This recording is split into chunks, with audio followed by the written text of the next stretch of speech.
Hello guys, good morning. Welcome back to our YouTube channel the surgical medi master. तो मेरे channel में आप सभी का वेलकम है और आज हम लोग फिर से डिस्कस करते हैं एक न्यू टॉपिक पे। तो आज का जो हम लोग का टॉपिक होने वाला है वो है हम लोग का नेबुलाइजेशन, कि हम लोग नेबुलाइजेशन पेशेंट को कब करते हैं, कैसे कैसे पेशेंट को नेबुलाइजेशन करते हैं, हम लोग ओटी में इसका यूज़ कर सकते हैं या नहीं करते हैं, वार्ड पे कैसे यूज़ कर सकते हैं, इसका इक्विपमेंट क्या क्या लगता है, कौन कौन से मेडिसिन को हम लोग यूज़ करते हैं। तो आज हम लोग डिटेल पे बात करेंगे नेबुलाइजेशन के बारे में। तो आज का वीडियो बहुत ही इंपॉर्टेंट है, वार्ड प्लस ओटी के लिए, सबके लिए जानना बहुत ज़रूरी है। तो चलिए आज का वीडियो हम लोग स्टार्ट करते हैं। प्लीज़ वीडियो को स्किप मत कीजिएगा, वीडियो को पूरा वॉच कीजिए। तो सबसे पहले हम लोग डिस्कस करते हैं कि कैसे पेशेंट को हम लोग नेबुलाइजेशन करते हैं। तो सबसे पहले आता है अस्थमा का पेशेंट, जिस पेशेंट को अस्थमा का प्रॉब्लम हो, एंड दूसरा होता है COPD, chronic obstructive pulmonary disease. ऐसे पेशेंट को जो बहुत लंबे समय से जिनको सांस लेने में प्रॉब्लम हो रहा हो, सांस नहीं ले पाते हैं सही से, सांस लेने में बहुत ज़्यादा प्रॉब्लम होता हो उनको, जिनको बहुत ज़्यादा कफ का इशू हो, कफ के वजह से उनको सांस लेने में कहीं ना कहीं बहुत ज़्यादा प्रॉब्लम होता हो, तो ऐसे पेशेंट को हम लोग नेबुलाइजेशन करते हैं। नेबुलाइजेशन से होता क्या है कि पेशेंट को जो हम लोग मेडिसिन देते हैं नेबुलाइजेशन करने के समय, वो पेशेंट का सांस नली को जो है ओपन करता है, एंड पेशेंट का जो लंग्स में मेडिसिन डायरेक्ट जाता है, जिससे पेशेंट को पहले से बेटर एंड रिलीफ फील होता है। पेशेंट को, क्योंकि अगर अस्थमा का पेशेंट है तो उनको ऐसे भी सांस लेने में दिक्कत होगा, और अगर उनको बहुत ज़्यादा कफ इशू है तब भी उनको सांस लेने में बहुत ज़्यादा दिक्कत होता है। तो ऐसे ऐसे इशू जो रहता है अस्थमा का, कि ये चाइल्ड पे भी हो सकते हैं, अडल्ट में भी हो सकते हैं। तो ऐसे इशू के लिए नेबुलाइजेशन करते हैं ताकि पेशेंट को अच्छा फील हो सके, एंड नेबुलाइजेशन के बाद जो है पेशेंट पहले से बेटर फील करता है। अभी हम लोग आते हैं नेक्स्ट स्टेप में। तो हम लोग का नेक्स्ट स्टेप जो है वो है हम लोग का, they are 2 type medicine use. मतलब हम लोग नेबुलाइजेशन करते टाइम ऐसे पेशेंट, अस्थमा एंड COPD का जो पेशेंट रहता है उससे में हम लोग 2 टाइप में मेडिसिन को यूज़ करते हैं। एक जो फर्स्ट होता है वो है हम लोग का इनहाइलर। इनहाइलर में होता क्या है कि इनहाइलर में होता क्या है कि पेशेंट खुद से सेल्फ उसको अगर माउथ पे स्प्रे कर रहे हैं तो उनको बहुत ज़्यादा मतलब रिलीफ फील होता है। अगर पेशेंट स्टेप चढ़ रहे या बहुत ज़्यादा पेशेंट अगर रनिंग कर रहे हैं या फिर कुछ भी वॉक करते हुए, अस्थमा का पेशेंट या फिर COPD का जो पेशेंट रहता है, तो उसको रेंडमली जो है बहुत ज़्यादा लगने लगता है कि बहुत ज़्यादा काम कर लिए, थकान सा फील होने लगता है, हपनी टाइप होने लगता है। तो ऐसे में वो क्या करते हैं, इनहेलर को खुद सेल्फ स्प्रे करते हैं माउथ पे, जिसमें उनको बहुत ज़्यादा राहत लगता है। लेकिन ऐसे पेशेंट बहुत सारे होते हैं जो पीडियाट्रिक रहे, खुद से सेल्फ इनहेलर को भी यूज़ नहीं कर सकते, या फिर अडल्ट रहे बहुत ज़्यादा एजेड हुए जो खुद से इनहेलर का यूज़ नहीं कर सकते, कि उनको बहुत ज़्यादा प्रॉब्लम हो रहा है सांस लेने में, और एग्जैक्ट टाइम पे वो इनहेलर का यूज़ करें तो नहीं कर सकते। तो ऐसे सिचुएशन में हम लोग क्या करेंगे, नेबुलाइजर मशीन का यूज़ करेंगे, जिसके थ्रू पेशेंट के लंग्स में डायरेक्ट मेडिसिन जाएगा और पेशेंट को पहले से बहुत ज़्यादा ही बेटर फील होगा। तो ये 2 ऑप्शन होता है, एक फर्स्ट ऑप्शन है इनहाइलर एंड सेकेंड ऑप्शन है नेबुलाइजर मशीन। तो नेक्स्ट स्टेप में हम लोग आते हैं। नेक्स्ट स्टेप जो है हम लोग का वो है हम लोग का पार्ट नेम, कि मेडिसिन हम लोग अगर नेबुलाइजेशन मशीन को यूज़ करते हैं तो उसमें हम लोग का कौन कौन सा पार्ट नेम है। तो अभी सीरियल वाइज एक एक पार्ट का हम लोग नाम जानेंगे।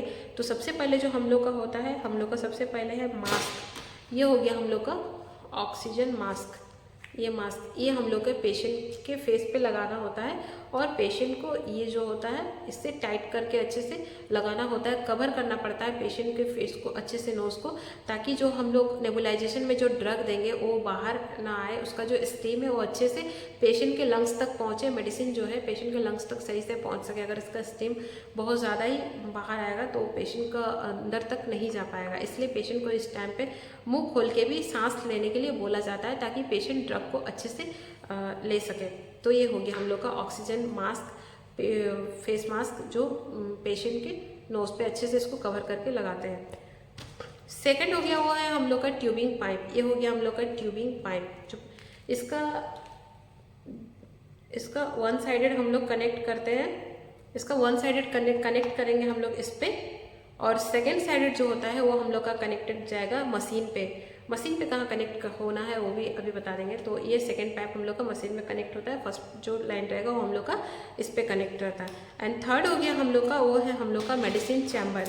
तो ये हो गया हम लोग का मेडिसिन चैम्बर, वो इस टाइप में रहेगा और इस पर हम लोग का यहाँ पे सर्कल जैसा किया हुआ है। यहाँ पे हम लोग लेते हैं मेडिसिन को, जो मेडिसिन डॉक्टर एडवाइस करते हैं हम लोग उसी मेडिसिन को लेना रहता है। अगर डॉक्टर एडवाइस करते हैं कि हम लोग को NS के साथ डाइल्यूटेशन करके मेडिसिन को लेना है तो हम लोग NS के साथ ही हम लोग मेडिसिन को इस पर डालते हैं और कितने ml पे NS को लेना है NS को इस पर डाइल्यूटेशन करते हैं। अगर हम लोग को विदाउट डाइल्यूटेशन के साथ अगर हम लोग को लेना रहता है, डॉक्टर एडवाइस करते हैं विदाउट डाइल्यूटेशन के, विदाउट NS के साथ लेना है मेडिसिन को, डायरेक्ट लेना है तो हम लोग ऐसे ही ले सकते हैं। अगर डाइल्यूटेशन करना है तो इस पर ही हम लोग NS को डालते हैं। उसके बाद इसको जो होता है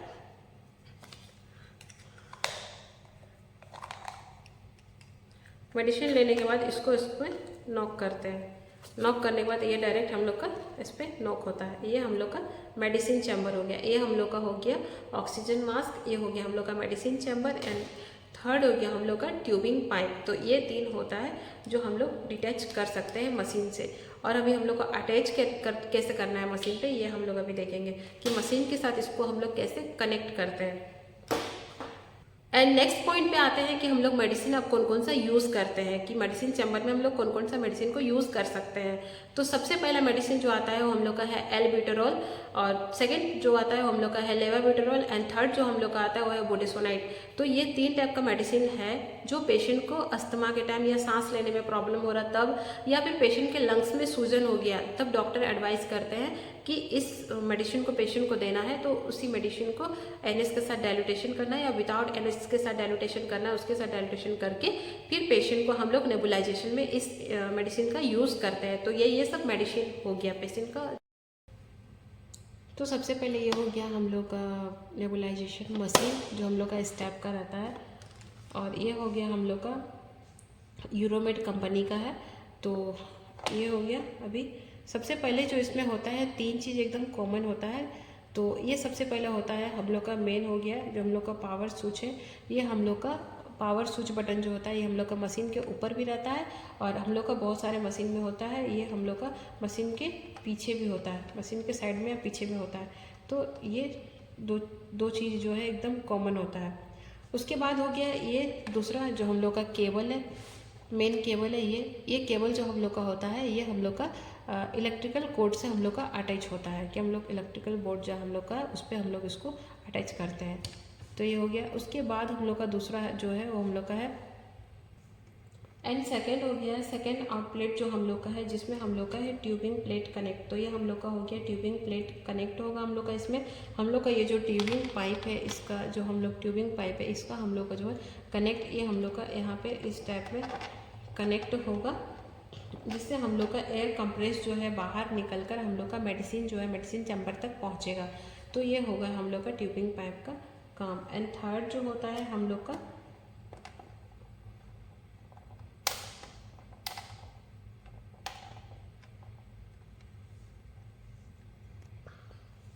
एंड उसके बाद जो हो गया एंड लास्ट, ये हम लोग का ट्यूबिंग पाइप से कनेक्ट होगा। एंड उसके बाद जो है हम लोग का ये ऑन ऑफ स्विच बटन है, जिससे हम लोग का सारा प्रोसेस स्टार्ट होगा एंड ऑफ होगा। तो यही है हम लोग का मशीन का वर्क। और जो हम लोग का केबल है ये मशीन के साइड एंड मशीन के पीछे भी इस केबल को अटैच, ये केबल अटैच रहता है बहुत सारे मशीन में। तो ये हो गया। बाद जो हो गया हम लोग का ये हो गया हम लोग का डिवाइडिलिन जो मेडिसिन है जो डॉक्टर एडवाइस करते हैं हम लोग को उसी मेडिसिन को देना होता है। तो हम लोग का ये मेडिसिन चैम्बर है, इसमें हम लोग मेडिसिन को एडजस्ट करते हैं। अगर हम लोग को NS के साथ बोला जाता है तो डाइल्यूटेशन करते हैं, नहीं NS के साथ बोला जाता है तो बिना NS का डाइल्यूटेशन करके इसको इस पर हम लोग अटैच करते हैं। इसी तो नेक्स्ट स्टेप में हम लोग आते हैं। नेक्स्ट स्टेप जो है हम लोग का वो है how to use nebulization machine easy in 7 steps. 7 steps क्या है नेबुलाइजेशन मशीन को यूज़ करने का, तो ये बहुत ही इंपॉर्टेंट है 7 स्टेप्स को पूरा जानना कि सबसे पहले जो फर्स्ट पॉइंट है वो हम लोग का place the machine on flat surface and connecting socket. First point जो है वो हम लोग का सबसे पहले मशीन को जो हम लोग का नेबुलाइजेशन मशीन को हम लोग को फ्लैट सरफेस पे रखना होता है एंड उनका जो केबल होता है वो हम लोग को इलेक्ट्रिक सर्किट से पहले उसको अटैच करना पड़ता है। तो हम लोग का सबसे फर्स्ट पॉइंट है जो है वो हम लोग का है connect nebulization tubing and nozzle. हम लोग का जो ट्यूबिंग लाइन होता है उसको हम लोग को मशीन के ट्यूबिंग लाइन पे कनेक्ट करना रहता है। एंड सेकेंड पार्ट जो होता है वो हम लोग को कनेक्ट करना रहता है ऑक्सीजन मास्क से। तो पहला सेकेंड पॉइंट हम लोग का ये हो गया कि हम लोग को कनेक्ट करना रहता है oxygen mask and next point जो है हम लोग का थर्ड पॉइंट वो है हम लोग का open medication chamber and pair the medicine. Medicine chamber को हम लोग को पहले ओपन करना रहता है और उसमें मेडिसिन हम लोग को पेयर करना रहता है, जिस हिसाब से हम लोग को देने के लिए एडवाइस किया जाता है उसी हिसाब से हम लोग को। नेक्स्ट 4 पॉइंट है हम लोग का, नेक्स्ट है हम लोग का पुट ऑन द मास्क। हम लोग का जो ऑक्सीजन मास्क रहता है उसको हम लोग को अच्छे से मास्क को अपने फेस पे कवर करना रहता है। नेक्स्ट जो पॉइंट है वो है हम लोग का placement on the mask if you are on oxygen support, कि अगर बहुत सारे पेशेंट होते हैं जो ऑक्सीजन पे है और ऑक्सीजन के साथ साथ उनको नेबुलाइजेशन करना होता है, तो अगर पेशेंट को नोजल ऑक्सीजन लगा हुआ हो तो पेशेंट अगर इस टाइप में अगर ऑक्सीजन लगा रहे हैं तो पेशेंट को नोजल ऑक्सीजन लगा हुआ है तो ये ईजिली पेशेंट को लग जाता है। लेकिन अगर पेशेंट को मौत ये सेम ऑक्सीजन पेशेंट को लगा हुआ हो और अगर नेबुलाइजेशन करना हो, नेबुलाइजेशन के साथ साथ पेशेंट को ऑक्सीजन भी देना हो, तो पेशेंट को ये ऑक्सीजन फेस पे लगाने के बाद ऑक्सीजन का जो ट्यूबिंग पाइप होता है, इस पाइप को हम लोग इससे पेशेंट को फेस पे ऐसे करके पेशेंट को ऑक्सीजन भी हम लोग देख सकते हैं एंड पेशेंट को नेबुलाइजेशन भी हम लोग कर सकते हैं। उसके बाद हम लोग का नेक्स्ट पॉइंट जो होता है वो हम लोग का हो गया नेबुलाइजेशन प्रोसेस स्टार्टेड, 6 पॉइंट पे है।